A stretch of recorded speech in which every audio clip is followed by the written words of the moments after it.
Shalom Alaikum, Bapak Ibu, Saudara-saudari yang dikasihi di dalam Tuhan. Kita berjumpa di dalam pembelajaran firman Tuhan. Sebelumnya kita berdoa. Bapa, di dalam nama Tuhan Yesus, terima kasih untuk waktu ini. Kami akan belajar firman-Mu. Namun kami sadar akan keterbatasan kami, sehingga kami membutuhkan Roh Kudus yang membimbing dan memberikan pencerahan kepada kami, sehingga kami sanggup memahami kebenaran firman-Mu ya Bapa. Dalam nama Tuhan Yesus. Haleluya. Amin. Bapak, Ibu, Saudara-saudari yang dikasih dalam Tuhan, hari ini Senin 14 September 2020, kita akan belajar dari Roma pasal yang ke-8 ayat 26.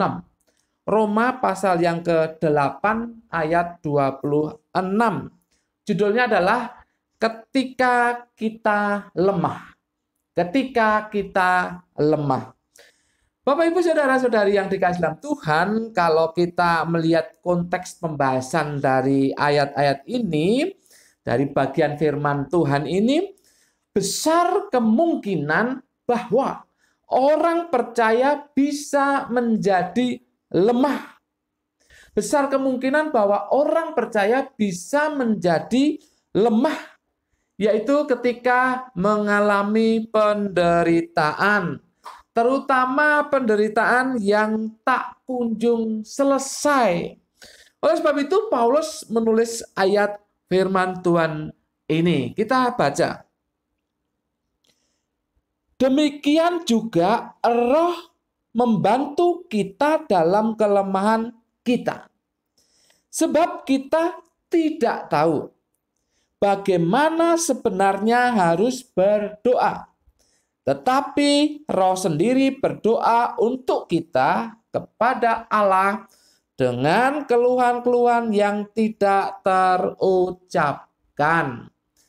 Bapak, Ibu, Saudara-saudari yang dikasihi dalam Tuhan, kita akan melihat beberapa frase dari ayat firman Tuhan ini. Yang pertama adalah Roh membantu kita. Roh membantu kita. Kata membantu yang dipakai di ayat ini dalam bahasa Yunani adalah sunanti lamba nomai. Sunanti lamba nomai. Ini idenya bekerja sama. Idenya bekerja sama. Kalau orang tidak mau membuka diri terhadap Roh Kudus, ia tidak bisa ditolong.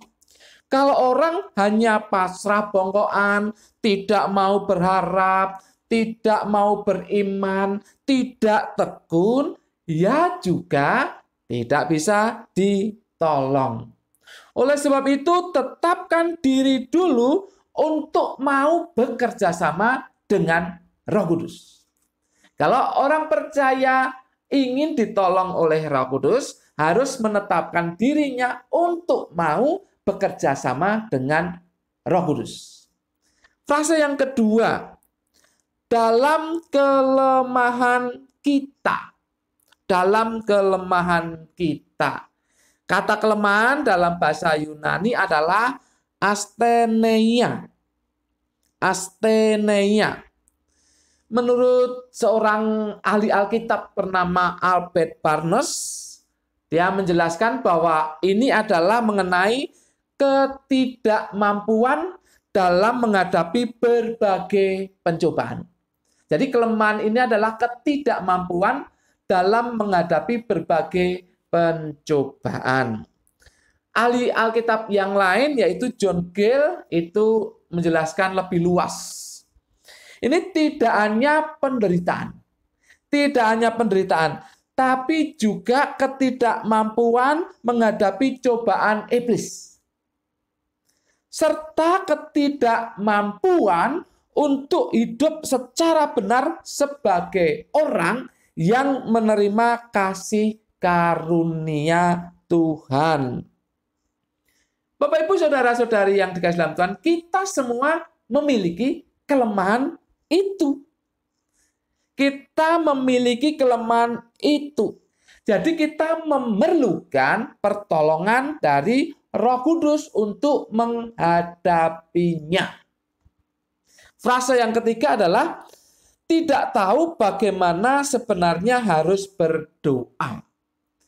Tidak tahu bagaimana sebenarnya harus berdoa.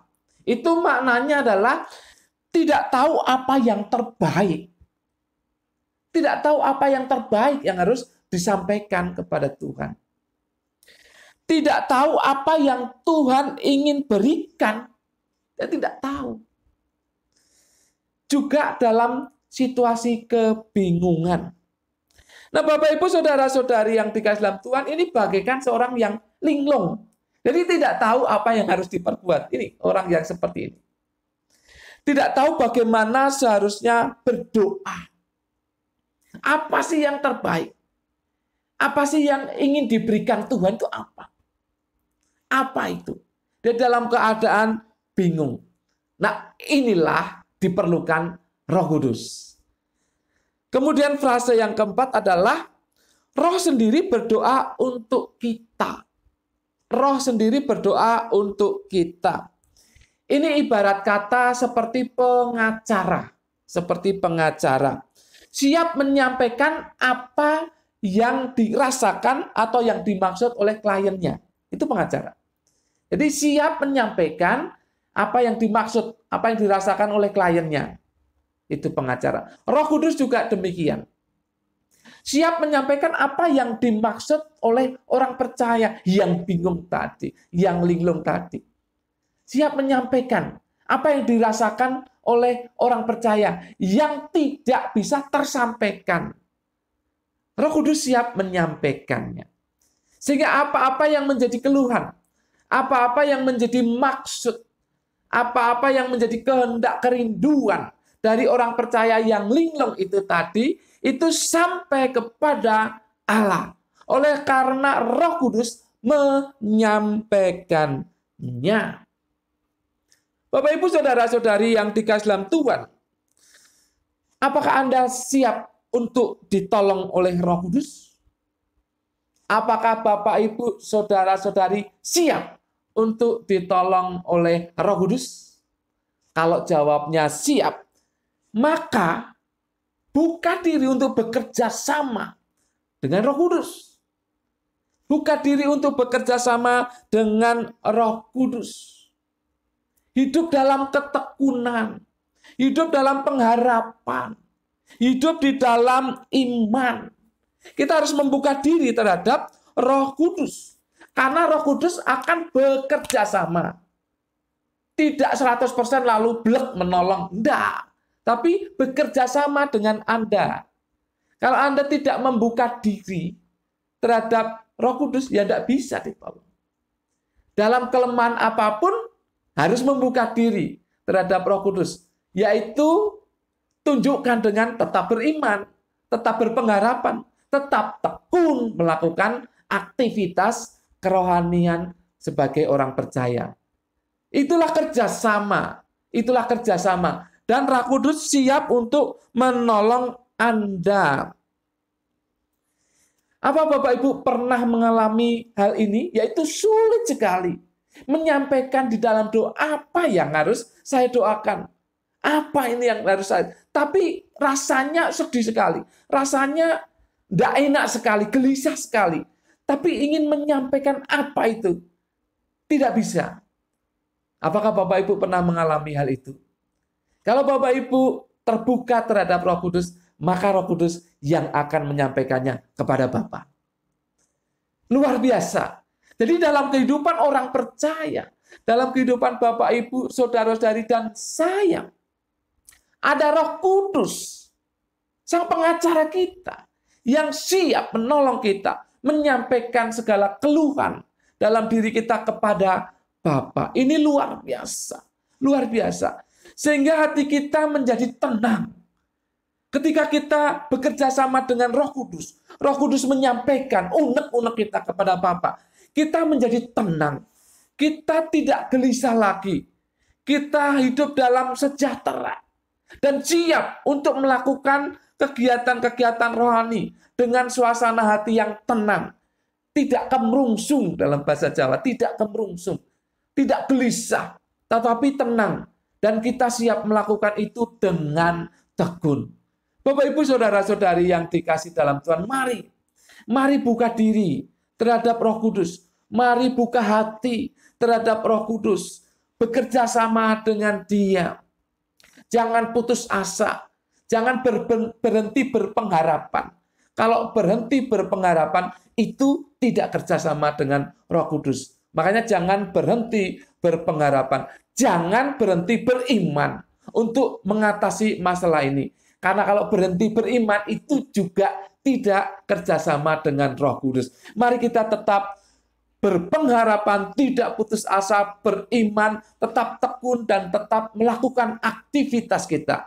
Khususnya aktivitas kerohanian. Baca firman Tuhan, doa, kalau perlu berpuasa, tetap lakukan aktivitas kerohanian. Maka Roh Kudus akan bekerja secara luar biasa. Doa kita disampaikan kepada Bapa, kita menjadi tenang dan siap menghadapi masalah apapun. Dan itu modal dari kemenangan kita atas masalah penderitaan apapun yang kita alami dan akan kita alami.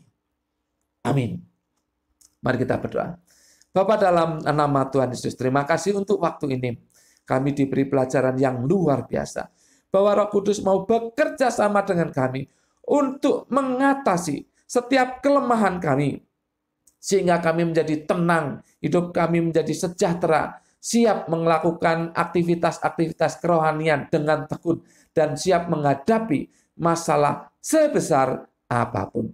Terima kasih Bapa atas firman-Mu. Ya Roh Kudus, kami juga berterima kasih atas karya-Mu di dalam kami. Mohon kiranya Engkau membimbing kami untuk kami melakukan firman Tuhan ini. Dalam nama Tuhan Yesus, kami berdoa dan mengucap syukur. Setiap kita yang siap bekerja sama dengan Roh Kudus berkata, amin.